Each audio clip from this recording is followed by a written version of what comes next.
ரொம்ப பசிக்குது. எல்லாரும் கிளம்பி போய் 4ஆம் தேதி படம் பார்க்க வாங்க. தேங்க்யூ. போதும் போதும் போதும்.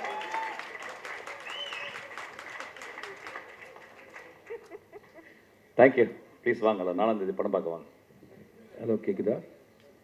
பசிக்குதுடா டே. எவ்வளோ நானும் 3 தடவை பாத்ரூம் போயிட்டேன். நிறைய பேர் உட்காந்து சும்மா. ஓகே. அவர் வந்து தன்னை ஒரு கோமாளியாக நினைத்து கொண்டு செய்வார். ஆக்சுவலாக அவருக்கு இப்போ வந்து என்னென்னா, இங்கே வர பிடிக்குது, இருக்க பிடிக்குது, ஆனால் பேச பிடிக்கல. கரெக்டானா?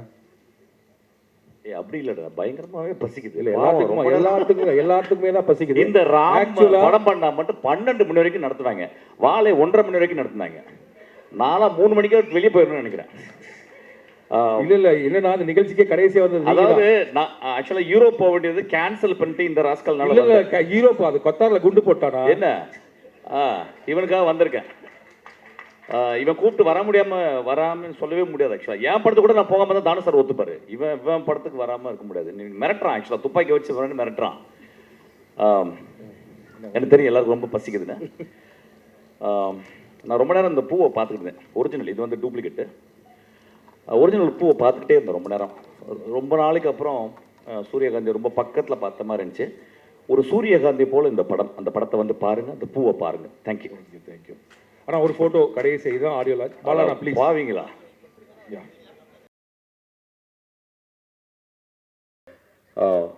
மாலை வணக்கம்.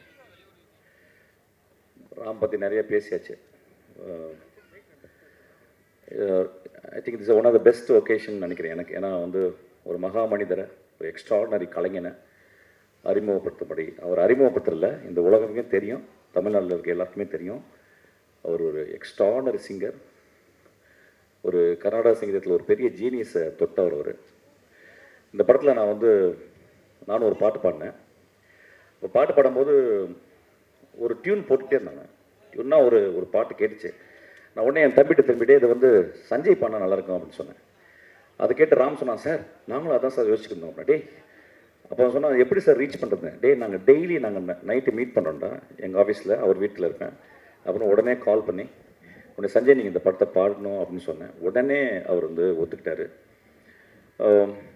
சஞ்சய் பற்றி எனக்கு சொல்கிற அளவுக்கு எனக்கு அவருடைய இசை ஞானம் எனக்கு இல்லை. ஆனால் ஒரு ரொம்ப சின்ன ஒரு விஷயம் சொல்கிறேன். இன்றைக்கி காலையில் அகீர் பைரவர்னு ஒரு ராகம், ஒரு இந்துஸ்தானி ராகத்தை அது இப்போ சொல்லிக் கொடுத்துருக்காரு எங்கள் மாஸ்டர். ஸோ அவர்கிட்ட கேட்டேன், அகீர் பைரவர்னு கேட்டேன். அது ரொம்ப சோகமாக இருக்கே சஞ்சய் அப்படின்னு கேட்ட உடனே சஞ்சய் இல்லை, அது சோகமாக இருக்குது, ஆனால் அதை பாடுற விதத்தில் பாடினா அது ஜாய் கொண்டாந்துடலான்னாரு. ஸோ இட் இஸ் கன்சிடர்ஸ் ஒரு சேட் அண்ட் மெலன்கலி ராகா, ரொம்ப கம்பேஷனேட் ராகா. ஆனால் ஒரு ஆளுமை என்ன சொல்லுதுன்னா, அது ஒட்டுமொத்தமாக இது வரைக்கும் பாடின அந்த ராகத்துலேருந்து நான் என்னால் ஜாயாக கூட பாட முடியும்னு அவ்வளோ கான்ஃபிடெண்ட்டாக ஒரு உள்ளத்தின் உண்மையிலிருந்து சொன்ன ஒரு மகா கலைஞனை இந்த மேடையில் அழைக்கிறது ரொம்ப நான் சந்தோஷப்படுறேன். வெல்கம் சஞ்சய்.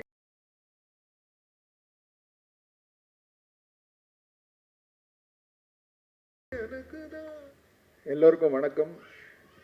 நண்பர் மிஷ்கின் அவர்களுக்கு ஒரு தனி நன்றி. நான் அவர் சொல்லி தான் இந்த படத்தில் பாட எனக்கு ஒரு வாய்ப்பு கிடைச்சிது.